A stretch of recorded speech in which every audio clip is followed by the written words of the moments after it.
Do you ever feel overwhelmed, anxious, purposeless, lost in a great big world that seems void of any real meaning? Well, I have good news for you. People have struggled with these same challenges for ages. Throughout history, different cultures have proposed pathways to leading a fulfilling life by promoting different beliefs and values. Confucius, for example, developed a school of thought in ancient China that emphasized the development of one's character, strong social bonds, and a great respect for one's ancestors for a life in harmony with the universe. Beyond philosophy, religion has become a source of meaning and direction for many people and has for thousands of years. Around 300 BC, a school of philosophy emerged that challenged the beliefs of prominent thinkers like Aristotle and Epicurus and derived its tenets from logic, rationality, and virtue as the lone source of value in the universe: Stoicism.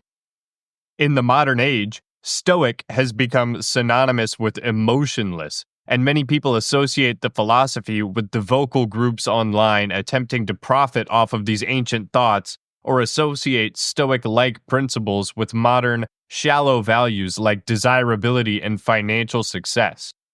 But, contrary to popular interpretation, Stoicism isn't about turning people into cold, detached, superficial robots. It is a rich philosophical tradition with ethical, logical, and even metaphysical tenets. Stoic philosophy and practice defend an individual from modern worries, desires, and nihilism by emphasizing humanity's place within nature, rational thinking, and promoting virtuous behavior. Stoicism began on the Stoa Poikile, or painted porch, an area in Athens where Zeno of Citium and his followers gathered. Zeno, having been inspired by Socrates and the Cynics, provided the foundations for Stoic philosophy. He employed the tools of dialogue and discussion to work through philosophical questions, and agreed with both Socrates and prominent Cynics like Diogenes that virtue is the only good. One quote that illustrates a key conclusion of his beliefs is, "Happiness is a good flow of life." Happiness in this context is translated from the Greek term eudaimonia, which is much different than our word happiness. Eudaimonia is not fleeting or achievable through small pleasures like happiness is. It translates to good spirit, which may better approximate the term's true meaning. It is ultimate well-being and flourishing, and freedom from conflict and negativity. To me, eudaimonia seems more like nirvana and the Christian concept of joy derived from the love of God. Zeno divided philosophical inquiry into three primary categories: physics, ethics, and logic. Over the next several centuries, Zeno's intellectual descendants provide an account of these three pillars, which attempts to explain the path to eudaimonia. Physics in ancient Greece is not quite the same as the physics of Newton or Einstein, because those guys had not existed yet. Since this philosophical inquiry took place in ancient Greece before modern science, the Stoics understood the world to contain four elements: water, earth, fire, and air. Of these, fire and air come together to form what is called pneuma, literally breath or spirit. Pneuma as a concept was not invented by the Stoics, but they're unique in proposing that it is omnipresent to some extent. Pneuma permeates all beings and appears in varying degrees. In animals, pneuma acts as the soul, and in rocks, pneuma is what holds each rock together as a distinct individual. Since the Stoics claimed that even the human spirit is composed of physical elements, they would be considered materialists. They do not hold a belief in any entities outside of those with which we can physically interact. This principle gives rise to their account of causes. Each thing that has happened was caused by something else, and everything that ever will happen will be caused by the necessary consequences of the present moment. If I kick a soccer ball, it will move because I caused it to. It will not change unless I or something else causes it to. This principle can be applied on a broad scale to the entire universe, and we end up with a deterministic worldview. All of the events of the present are causally determined by the past and the laws of nature. In the same way, all of the major events of the future are predetermined as well. Pneuma is guided by and part of the Logos, sometimes called the universal or divine reason, nature, or fate. Logos provides the source of order and reason in the universe and guides all of nature, including people. It is like a god that manifests itself through every piece of the universe. To go back to our guiding quote, happiness is a good flow of life. The good flow of life mentioned is one aligned with the logos, never in conflict with nature or one's own pneuma or soul. Like physics, logic in this context has a slightly different meaning. It tends to encompass argument more broadly, and it is split into rhetoric and dialectic. Rhetoric is the realm of persuasion and monologue, and it focuses on developing a long form argument, whereas dialectic uses active discussion and dialogue to discover the truth. The Greeks largely preferred dialectic over rhetoric as a means to learn, share ideas, and create true beliefs. Think of Plato's Republic, for example. The whole book takes the form of a dialogue between Socrates and several interlocutors. More closely associated with our modern understanding of logic, the Stoics, and especially Chrysippus, presented an early form of propositional logic, focused on the relationship between the type of statements that can be true or false. Propositional logic, in its modern form, was greatly influenced by the late 19th century German philosopher Frege, and there is at least some evidence to suggest that his work in this area was taken from Chrysippus and his peers. Let's go over some propositional logic. First, let's take this argument form, known as modus ponens. If A, then B. A, therefore B. A and B can be replaced by any declarative sentences like, it is raining, or the ground is wet, or the moon is made of cheese. Now we have a new argument. If it is raining, then the ground is wet. It is raining, therefore the ground is wet. Notice how if premises 1 and 2 are true, then the conclusion must also be true. Premise 1 means that if it is raining, the ground will necessarily always be wet. Premise 2 tells us that it is raining, so therefore the conclusion that the ground is wet must be true. So what does this logical system tell us about the Stoics and their priorities? Well, they focus on rationality, dialogue, and the internal consistency of their beliefs and methods of evaluating the truth. This indicates a school of philosophy dedicated to the pursuit of knowledge and a rejection of false beliefs. Just as the Logos is rational and orderly, so too should our beliefs be. Happiness is a life where one's beliefs and methods of truth discernment align with the universal reason. Ethics, according to the Stoics, can be seen as an extension of logic. The morality of an action is derived through logic and knowledge. They emphasize 4 virtues common in ancient Greek thought, adopted from Plato. These virtues are temperance, courage, wisdom, and justice. Aristotle describes virtue as the midway between 2 vices, and the Stoics adopt a similar idea related to their understanding of logic. Virtue comes from a knowledge of how to act, and knowledge comes from one's rationality aligning with the Logos. Temperance, for example, is simply knowledge of when to indulge in external pleasures and when to refrain. Virtue, therefore, is knowledge of how to act, and a virtuous act is one in accord with the divine reason. If a good flow of life is one walked in step with the Logos, then a bad life is one lived in contrast with the Logos. A life in conflict with fate is like trying to climb up a slide. The slide exists for you to go down, and resisting makes you weary, unhappy, and ultimately stuck in one place. A good flow of life is going down the slide without fear, trusting that the journey down the slide is intended and ultimately for good. Even if your slide is bumpy, painful, or you think someone else's slide is nicer than yours, you cannot change your place in life or what your nature demands of you. We ought not battle nature, but recognize that we are a part of it. I think today we tend to frame our search for purpose as rational humanity at odds with an ultimately irrational and meaningless universe. But this depiction is not accurate. We ultimately must exist within nature, and it is the universe from which we are formed. The same materials in the stars and planets make up conscious human brains, love, and life itself. We are not separate from the universe by any means. A good flow of life recognizes this principle of monism and embraces its consequences. Discontent arises when one tries to fight the divine reason.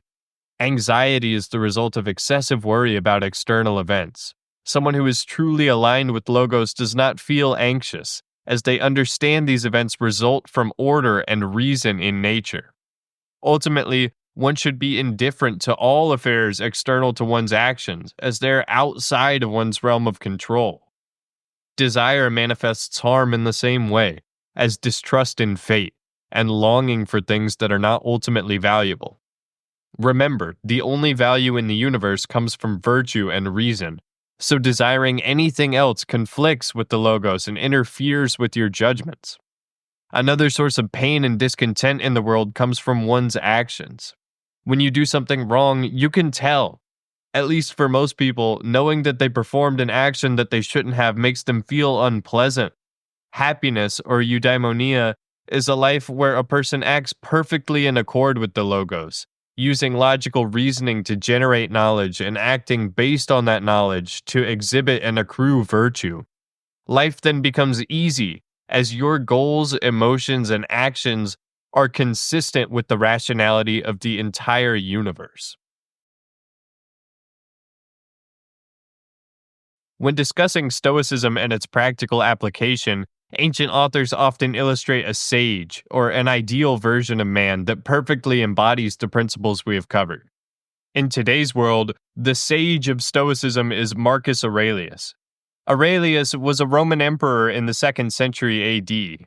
He studied philosophy as was popular with the educated elites of the time, and he fell in love with Stoicism, particularly the work of Epictetus. He left us a book called Meditations, and it acts as the entry point to Stoicism for many people. Meditations was not written as a philosophical text or even a book to be read. It was Aurelius's personal journal where he reflected and instructed himself on how to become a better ruler and a better man. In this work, he never shows signs of immorality and challenges himself to ignore the innumerable pleasures available to him as the emperor and to focus on his subjects and his character. He says things like, "Very little is needed to live a happy life. You have power over your mind, not external events," and "Waste no more time arguing about what a good man should be one." Reading Meditations can be a useful way to remind oneself of the principles of Stoicism, just as Aurelius used it as a reminder to himself. Stoicism, as it has been presented thus far, is a rich tapestry of philosophical ideas, spanning many fields and cohesively providing an account of our purpose in life. Stoic practices can reduce anxiety and help resist the pushes and pulls of the world, so it seems like it should still be practical and beneficial. So how is it presented to the people of today? Well, if you Google Stoicism, one of the top results will inevitably be Daily Stoic. Daily Stoic is a website run by Ryan Holiday, who makes YouTube videos among other things under the Daily Stoic name. Before he began to create content on Stoicism, Holiday was a journalist, writing on media manipulation and marketing. He has multiple best-selling books and nearly 2 million subscribers on YouTube, so surely he knows what he's talking about. Unfortunately, Daily Stoic falls into a category that I like to call self-help stoicism, which is a part of a broader category of stoicism spelled with a $sign. This kind of content gained popularity in Silicon Valley and teaches people to utilize some of the Stoic principles and messages to reduce stress and increase their workplace productivity. Holiday even has a playlist on his YouTube channel entitled Stoicism and Productivity. To illustrate this point, let's watch a video called 8 Stoic Habits That Will Improve Your Life. Whenever I feel like quitting, whenever I feel like it's not working, whenever I feel like it's impossible, whenever I feel like I can't possibly go on any longer, I go, I know this feeling. I've dealt with this before. The Stoics were successful, busy people. They had day jobs, they had families, they were of service to their country and their causes. So how did they get it all done? I mean, that's the question we're all asking. I get that question all the time. People say, Ryan, how have you written the books that you've written? How have you spoken to the groups that you've done? How did you manage to open up a bookstore on the side? And the answer for me, as well as for the ancient Stoics, was a set of foundational habits. A wise philosopher once said that no one should be pitied more than the person who's winging it, who's treating everything as a new, uncertain decision. The person who has habits, who has best practices, who has rules they observe, that is the person in a position to be successful. And so in today's episode, I wanted to give you 8 foundational Stoic habits, things to do and practice every single day that will make you better at whatever you do, whoever you are, wherever you live, and whatever stage of life you happen to be in. What's really interesting about philosophy is that that's what Marcus Aurelius' Meditations was. It's one of the few philosophical books that we have that wasn't published as a book. The most powerful man in the world wasn't writing what he thought. He was writing what he felt he needed to know for himself, and it's only a complete accident that this work survives to us. He'd probably be mortified that we're reading his diary or journal, but he's dead, so it doesn't matter. The point is, philosophy is not just this thing you read about one time and understand. It's an active practice. It's something you're doing with yourself. It's a dialogue with oneself. I talked about the missile crisis a little bit. What I think is so fascinating about the missile crisis is that we have Kennedy's doodles and notes from the missile crisis. On legal pads, he would write these things to himself, sort of reminders. He would write missile, missile, missile, or he'd write consensus, consensus, consensus. He was journaling out, working out what he was thinking as he was thinking it. Journaling's not the only way to do this. I know people that doodle in the morning or sketch, but the point is to have kind of a creative practice where there are very low stakes, and it's just sort of getting the juices flowing. Julia Cameron calls morning pages a sort of a form of spiritual windshield wipers, and I really like that analogy. This tip seems helpful on the surface, but does it really relate to Stoicism? I mean, Marcus Aurelius had a journal, but that doesn't mean that journaling is inherently Stoic, especially since he presents journaling as a way to get your creative juices flowing and not as a way to practice virtue or reason. This tip seems more like generic self-help mumbo-jumbo than an actual attempt to educate the viewer about the tenets of Stoicism. Holiday contradicts one of these key tenets. In the intro, he says one of the worst things you can do is live your life winging it, without a plan or goal. He continues to say that you need structure to be successful. Talk of success, especially external and material success, is meaningless to the Stoics. They do not care about the outcome of events, only that they act as the universe intended. External indicators of success are outcomes, not actions. He is not off to a great start so far. I do this one thing every single day, and you can see I'm a little sweaty right now. I just went on a long walk with my kids. This is the property there. We just went on this long walk around our property. We talked, we threw sticks, we told stories, we were just outside. You know, there's this great expression from Nietzsche. He says, only ideas had when walking have any worth. And I think that's right. Even Seneca talks about how the mind must be given over to wandering walks. He says fields that are not allowed to rest will not bear plants. He even says that, you know, the mind will break like an anvil if not rested. And so this is really important. For me, walking is physical activity, it is exercise, but it's really about letting my mind rest. I leave my phone at home, I leave my thoughts at home, I leave my work at home, and I just go outside and I walk. And I don't even consider it exercise. It's exercise for my mind. It's time I spend with my family. It's time I spend on my property. It's time I spend outdoors. It's time I spend practicing gratitude and appreciation. This is a thing I do every day without fail, whether it's in a parking lot or on a beautiful beach somewhere. I go outside and take a walk, and so should you.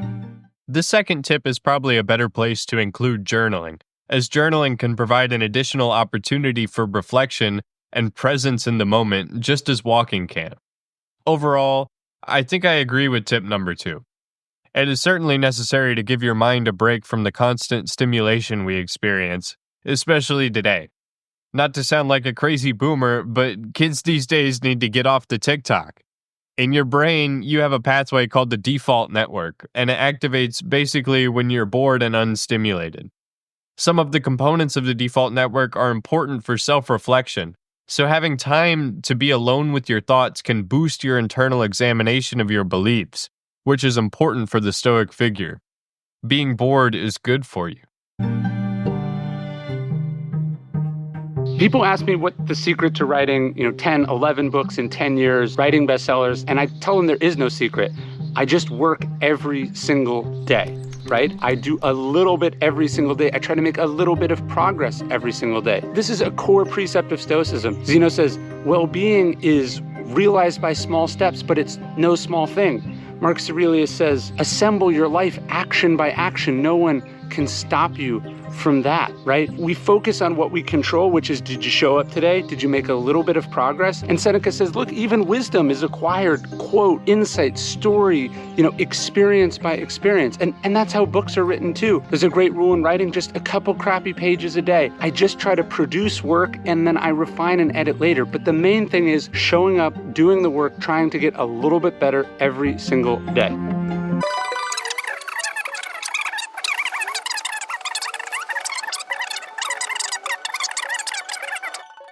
Once again, Holiday provides a good tip without tying it to the underlying good, virtue, namely the virtue of temperance. Commitment to consistency is Stoic, but only if it manifests itself through a commitment to reason and virtue for the sake of virtue, not money or best-selling books. Overall, Holiday offers passable life advice at first glance, but his motives reveal a failure to grasp the deeper positions of the tradition. I don't think he's a bad guy or a grifter or anything, but his presentation of Stoic philosophy does not provide the context necessary to fully understand the principles that he gives. Other online self-help Stoics like Ryan Holiday exist, and many of them more explicitly aim to profit off of their teachings. Hell, you can even find people on Fiverr who claim they can help you to be more successful through Stoicism if you pay for their coaching. So look out for people who are trying to sell you content on Stoicism.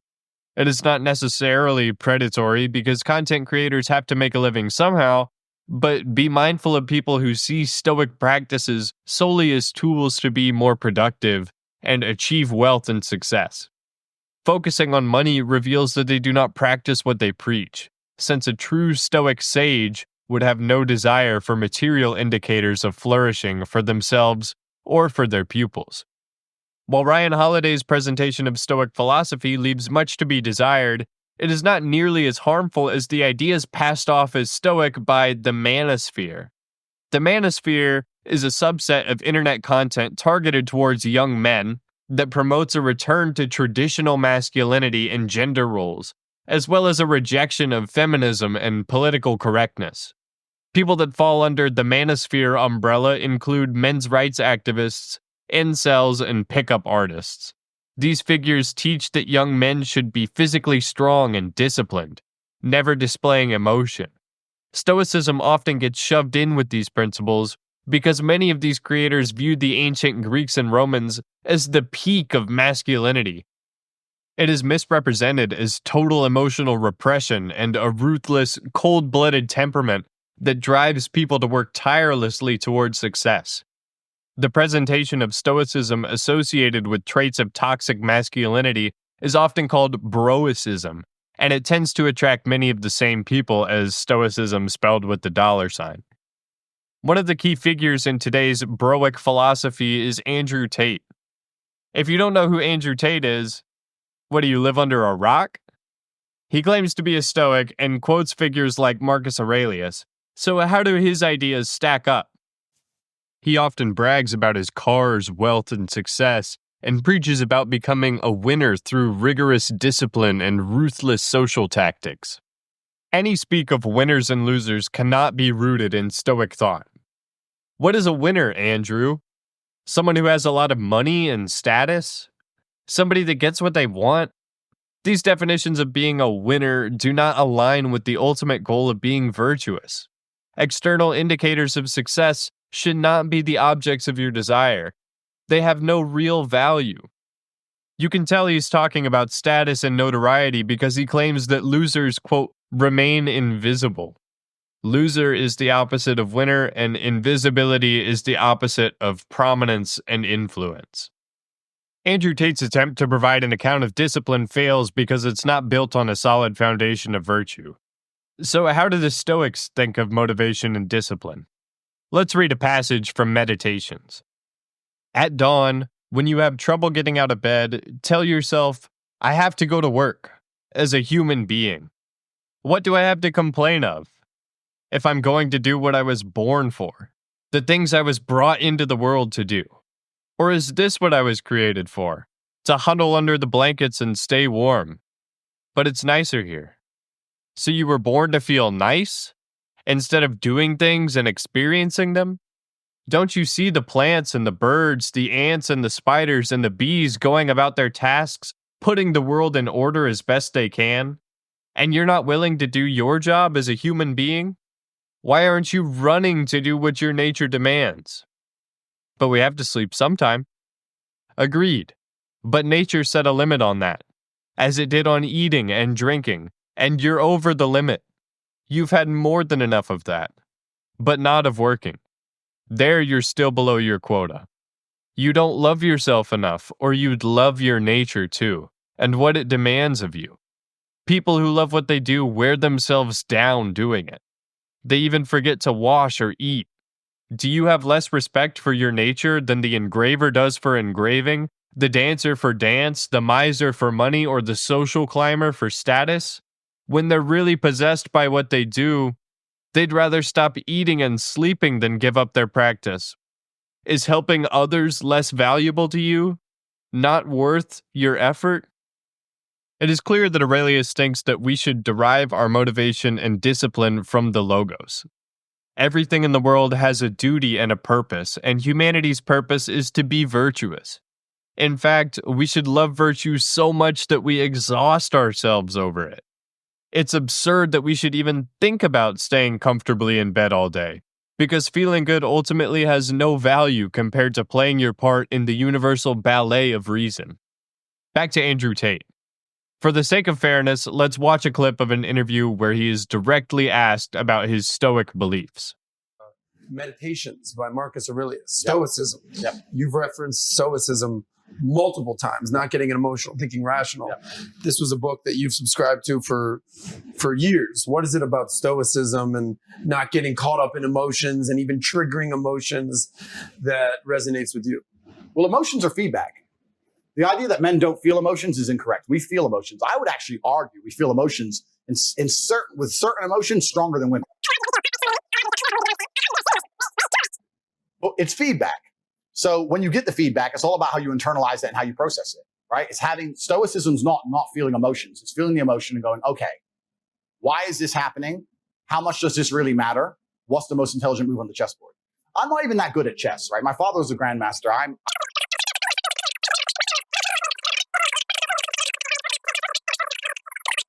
Chess is a fantastic game because in the game of chess, there's no luck.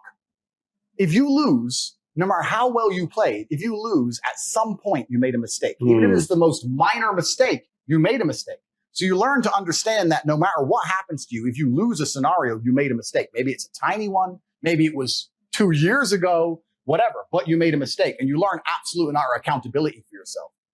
And that mentality is extremely powerful to apply to all things in life. The position I'm in now as the most hated man in the world, although I agree and I truly believe it's unfair, I still take complete responsibility for. I'm not going to sit here and say, I'm telling you why it happened when I talk about TikTok and YouTube Shorts, but I'm not going to blame them. Absolutely. They're a company making money and they're monetizing the best they can. Fantastic. All of this is my fault. But the Bugatti on my drive is my fault. And the yacht is my fault. And the private jet's my fault.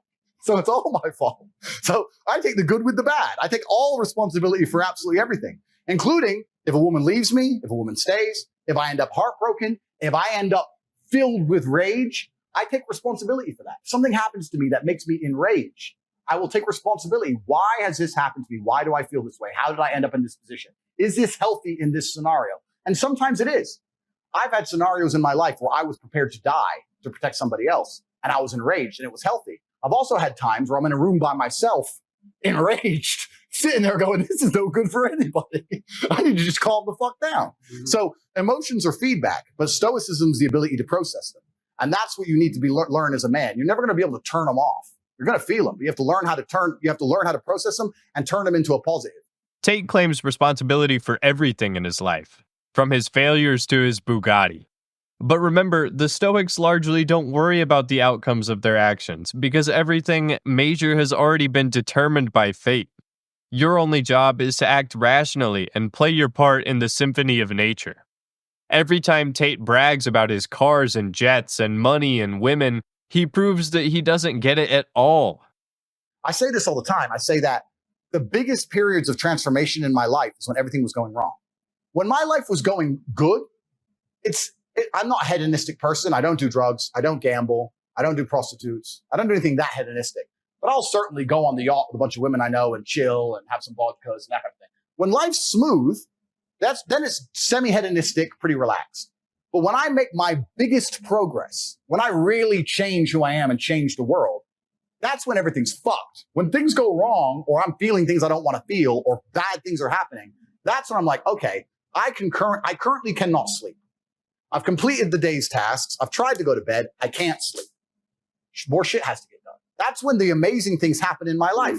When I was heartbroken, when I was whatever, everyone's been heartbroken. I can't remember a specific example. I hit the gym harder, right? If something goes wrong with your payment processor, that's when you get fucking inventive. That's business, right? That's when you get inventive. So all the bad things that happen to you as a man, if you're stoic, you get to take unlimited energy. Heartbreak is unlimited energy. So is depression. So is rage. So is sadness. All these negative emotions they tell you to collapse behind. It's like people talk like Bruce Lee says, be like water. And people see that as be fluid and just go with the flow. I disagree. If you're like water, you're necessary for life. You are scary when you're enraged. You're powerful. You're beautiful when you're calm. You're so many things when you're like water, right? So if I'm enraged, it's like water behind a dam. You just got to put the dam in place, and you got to get the turbo, the hydroelectrics put in. Don't tsunami your life. Andrew Tate here is describing exactly how he lets his emotions influence his decisions and alter his actions. Stoicism emphasizes rationality and emotional mastery, understanding one's emotions and why they arise, while not letting them pull you away from reasonable behavior and your perspective on the world. In trying to describe his Stoic attitudes, Tate provides another clear example that he has absolutely no idea what Stoicism is really about.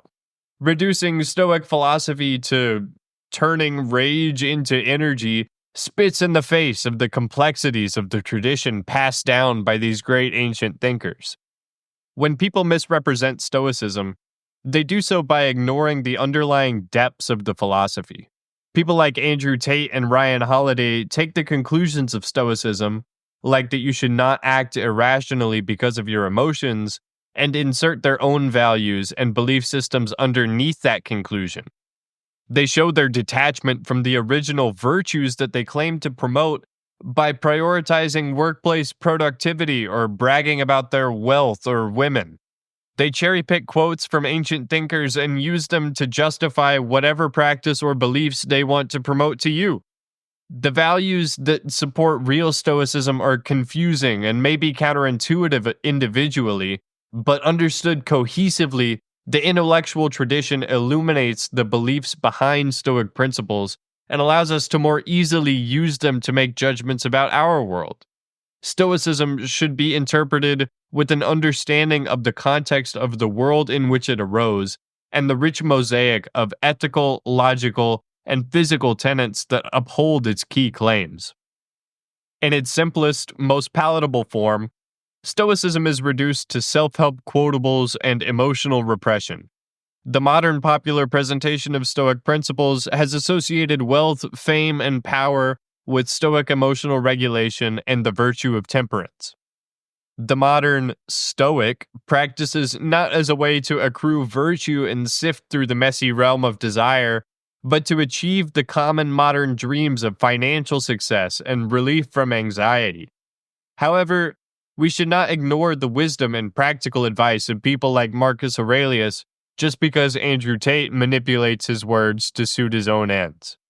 Stoicism and its practice have value and should not be disposed of simply because they are misinterpreted and unfavorably presented.